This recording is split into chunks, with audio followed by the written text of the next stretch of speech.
solve a lot of problems because I really know a lot. This is 2731 movement of robots. Okay, full disclosure, I've already solved this problem. This was one of the releases from the most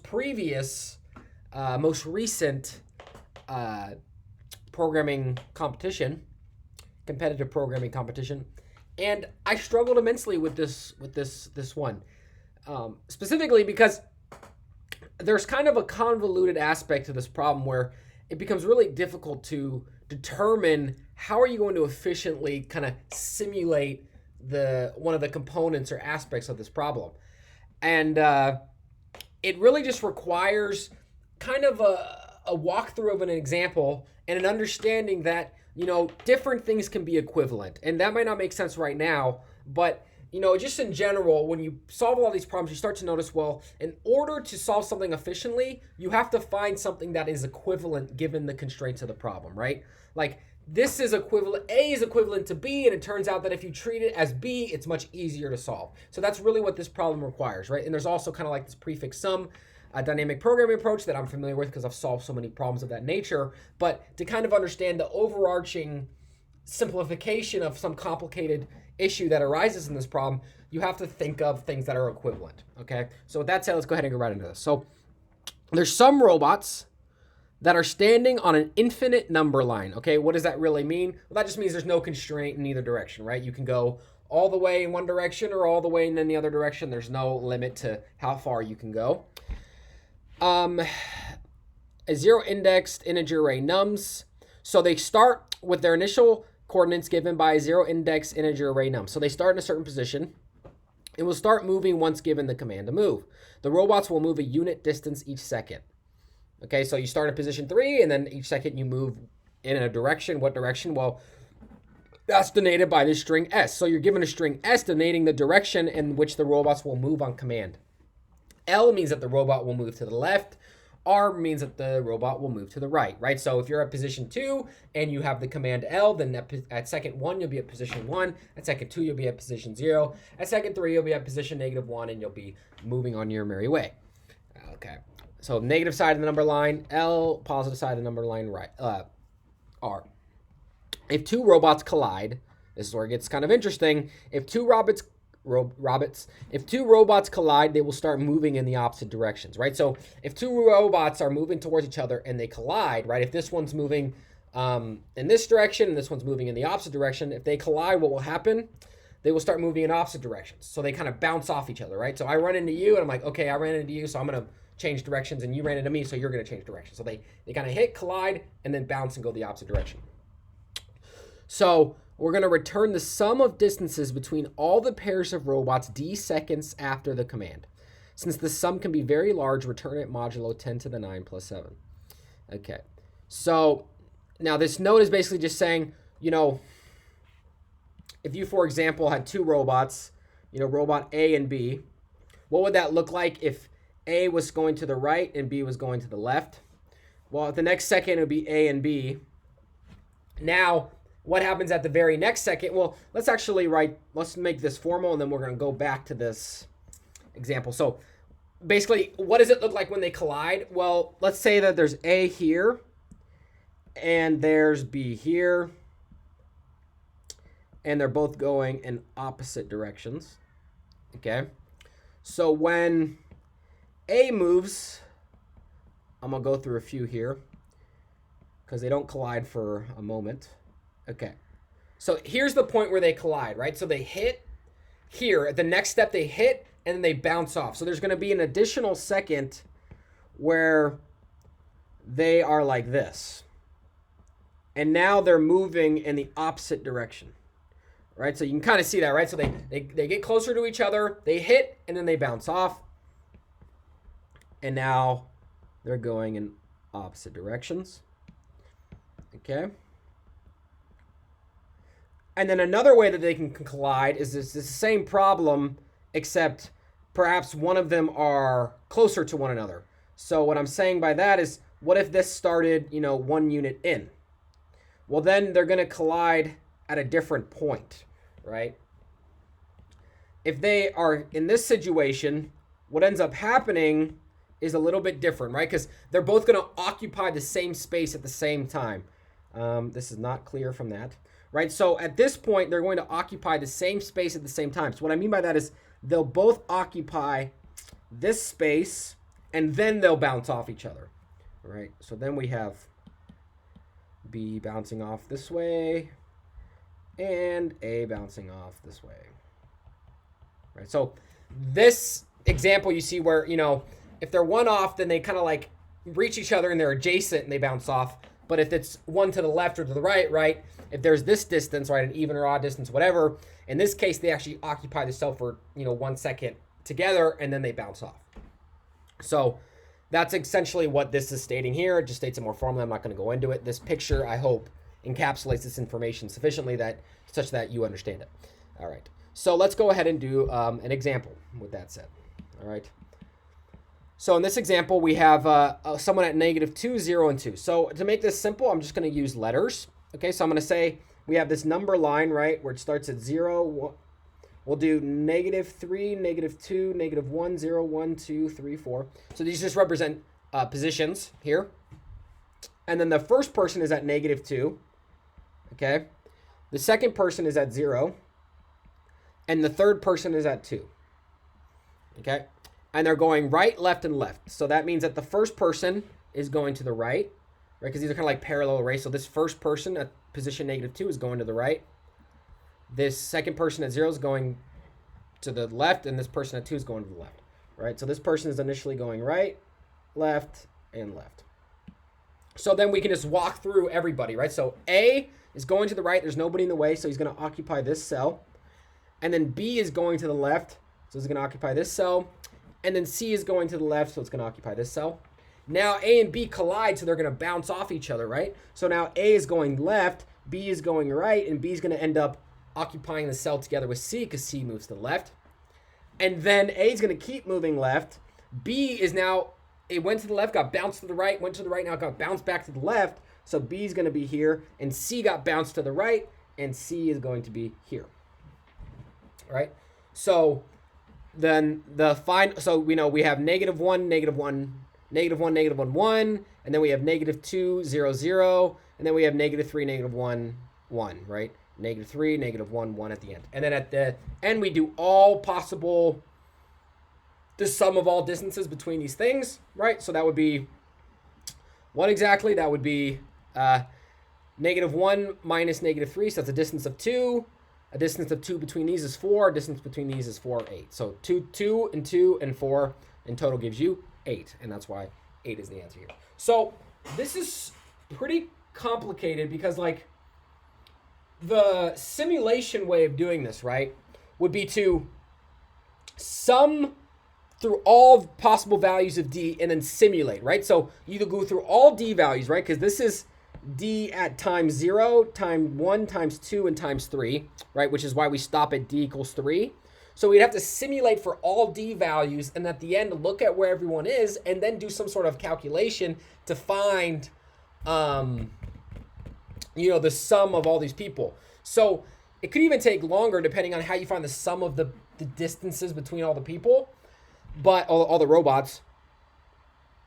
But even worse than that, you know, I mean, that could be worse, but it's definitely going to take at least ND time, right? Because we're going to have to go through all D steps, right? So we're going to have to do D calculations, like, because D times, because we do D steps. So we look at each individual D steps. And then for each individual D steps, we have to look at the entire array of the nums that we're given, right? So we have to look at all n nums to figure out where they're going to go. If they're going to go left or right, if they collided, right? And use that information to determine. So that's going to take n times D time. Big O of n times D time. N is 10 to the 5 and D is 10 to the 9, which is crazy. So that means we have 10 to the 9 times 10 to the 5 operations. That's 10 to the 14. That is far exceeds a time limit exceeded, right? That's going to take far too long to calculate, so it's not going to work. And our solution has to be far more optimal than 10 to the 14. And even just D alone, if we had some calculation that was based on D, well, D's 10 to the 9, and usually our limit is around 10 to the 6. So yeah, this is not good, all right? So we need to find a way to kind of more quickly determine, you know, where things going to be after D time, right? And it's really hard from this, but it's like, well, I need to know where everybody is in order to determine where everybody else is, et cetera, et cetera, et cetera. All right. But one thing that you'll notice about this problem, and you just have to recognize it by thinking it through and kind of toying around and playing around with the numbers, right? This complication is simplified by an equivalency, right, that I said before. And that equivalency is, well, let's just imagine we're in a universe where they don't collide. What would this system look like if nobody collided and instead they just passed right through each other, right? So let's just talk about this alternative universe, right, where they don't collide with each other and they just pass through, right? They're ghosts. Instead of robots, they're ghosts. So we'd start with A, B, and C, right? Now since none of them collide, right? Since none of these nodes collide with each other, I can just draw their whole path through, right? Because no one's going to get in their way. Let's imagine we live in a universe where there's no collisions. So that means that A is going to start here, then it'll be here, then it'll be here, and then it'll be here at the last moment, right? B's going to go, it doesn't collide with A because they're ghosts, and it goes right through here and right through here. And C is going to be in its position here, and then it's going to move to the left. It's going to see A, it's going to pass right through, it's going to pass right through A and go right to C. Right? So what is the purpose of this exercise of acting like they don't collide with each other? Well, you know, the thing is, well, what's weird about this, right? What's weird that you notice is that although the robots, like the unique robots, are in different positions, right? Then they should be in reality, right? This is saying that A is way over here, while in reality, it's actually the most left node, right? What's strange about this, though, is that you'll notice that vertically aligned, they're all in the same position, right? Although the wrong robots are in the wrong, robots are in the wrong spot, the relative placing is the same, right? Because what we want is the distance between robots at the end, right? So the distance between the set of robots where they just go right through each other is the same sum distance as the robots if they collide and they bounce off each other, right? And the reason why that is, if you think about it, is because when you look at this system here, right, what you notice is, well, you know, when you collide, you're kind of just like, it doesn't really affect your transportation, right? Like A is here, and then when you collide, you just keep, the other person is just going to take your path, and you're just going to take their path, right? If I was to look at this problem again and say, oh, well, instead of A and B, thinking about it in terms of nodes, since we don't really care about the robots themselves, right? One robot is no different from another. We just care about the distance between them. What if we solved this again, but instead of thinking about it in terms of A and B, let's just say a general X. For a general X, we have 3, 6, 1, 2, 3, 4, 5, 6. Hopefully I did that right. No, it's probably one more. Right? Instead of saying it for A and B, what would it look like if they collided with each other? Well, at this moment they collide with each other, then they bounce off.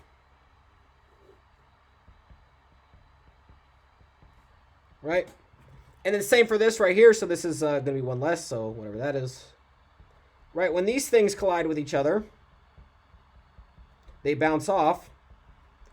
But what you'll notice is that looks absolutely no different than if, what? This looks absolutely no different than if they just went right through each other, right? And this is just a general case. So then in any general case, if I'm colliding with somebody, I'm really just like taking their path and they're taking my path. And then since we're the same, I don't need to really think about the fact that like who's actually in what position, right? In reality, it's A, B, C, right? But when they don't collide, it becomes B, C, A, but they're in the same position, so the same relative sum will be true in this scenario. Therefore, we don't need to think about how they collide. So all we really need to do is take each node and figure out where it would be at the last second, right, after D seconds. And that's just based off its original position, right? When I look at -2, right, when I look at then -2, 0, 2, after 3 seconds, if -2 is moving to the right, then that's going to be at position 1 at the end, right? And if 0 is moving to the left, it's going to be at -3 at the end. And if 2 is moving to the left, it's going to be at -1 at the end, right? Now, that's the final positions, right? In 1, -3, -1. It's just the order is different, right? But it's the same positions. So really, the first and most important observation here that I had a lot of trouble making was that, you don't need to know like when they collide and when they hit and then the changing of directions, because since these paths are the same, right? They're interchangeable, they're equivalent. If we collide or we just go right through each other, it results in the same relative distance between one another. So I don't need to concern myself with, where people are, just the relative distance between them. Okay. So with that said, all we really need to do, right, and I'll start to do by doing that right now, is I'll just say, well, I'm going to look at each I in nums in range, length of nums, and I'll just say, okay, your final position, right, nums of I is going to be itself plus or minus d, right? So if you're moving to the right, you go d forward. If you're moving to the left, you go -d, right? Because we're just following the whole track. We're not caring about collisions. So in d steps, I'll be d steps forward or d steps backwards, depending if I'm going right or left. So what I'll do there is I'll just say I'm going to go d steps forward unless s of I equals left. So this is just a cute way of saying 0. So then it'll be d minus 2 times d, which is the same as -d, right? So this basically moves me d steps forward if it's right. It moves me d steps backwards if it's left. Okay? All right. So then we get nums. So we get the final positions of these items. And my computer is being extremely slow. All right. So you get 1, -3, -1, which is, not the right order, but it is the actual elements that, that's all the elements that are going to be in the system, right? So now what we have to do is we can say, okay, this is going to be the position of all the elements in the system. It only took n time, but how are we going to efficiently then find the sum of everything? Right, that's what it kind of comes down to now. Well, I guess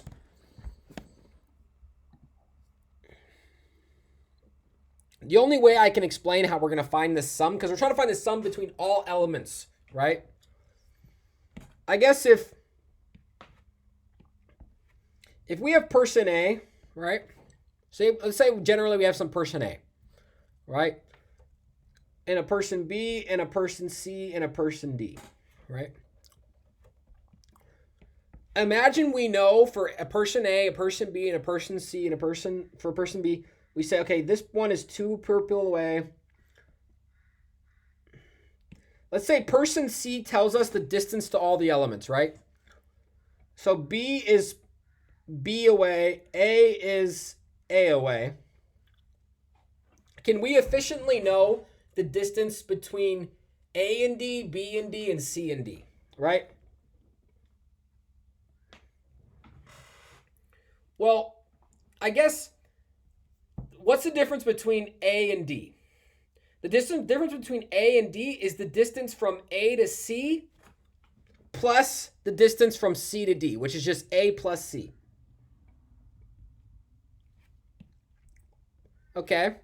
What's the distance from B to D? Well, if I know the distance from B to C, which is B, and I know my distance to C is C, then I can just do B plus C. And then my distance to C is just C. Right? So what I'm saying here is, if I'm trying to find the distance between everything, right? For me, I need to find the distance between everything that comes before me, and then everything in front of me will find its distance to me. Okay? So it's kind of like a prefix sum dynamic programming idea. Well, another way of saying this is D has 3 neighbors, right?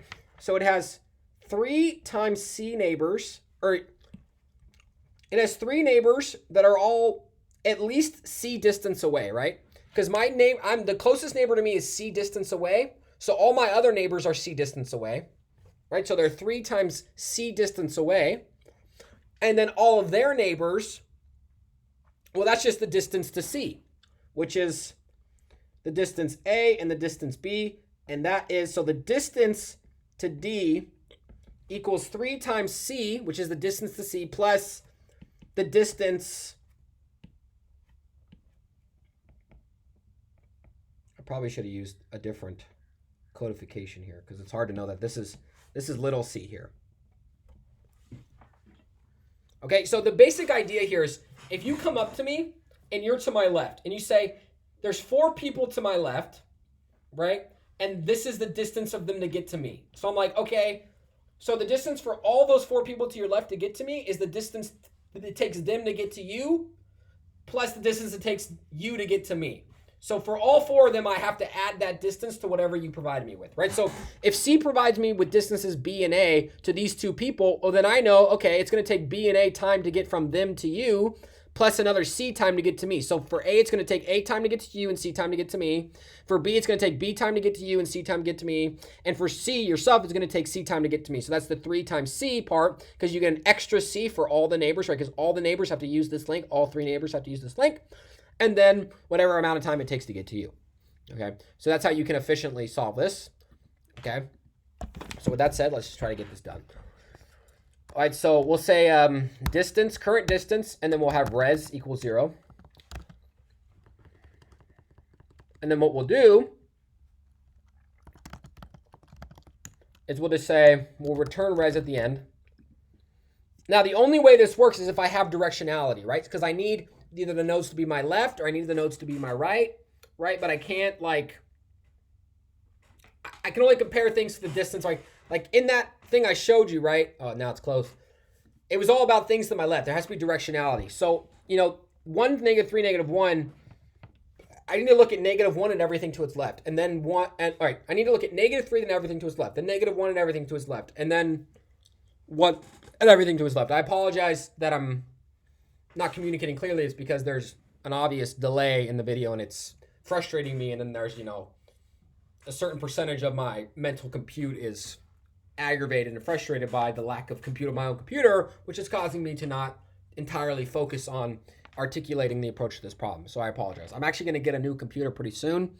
And I'm hoping that with the new M2 chip or whatever M Ultra Max, processor that Apple's providing, that I'm not going to experience these same issues, but that's neither here or there. So we're going to look at each num again in range, but we don't have to look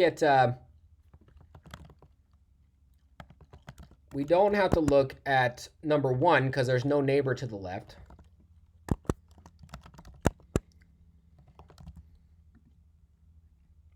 We do need to sort nums though. So we just do a standard sort. This is hard because it's, okay? And then what we say is, well, my D is just the distance between us. So the distance between me and the person before me, right? That's that distance B. So the distance of me and the person before me times the number of people that are before me. If I'm index 1, then there's 1 person before me.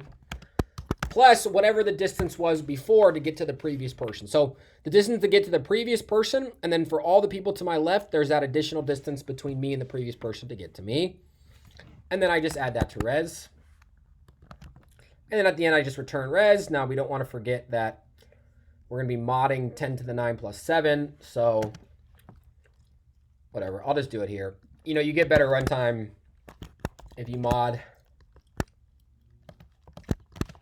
throughout, right? Because it contains your runtime. But, you could do that. I'm not going to do that because my computer's about to die on me and I'm not interested in, I don't know, approaching that right now. Delay. All right, runtime, space time, then we'll get out of here. Run in space complexity. Okay, so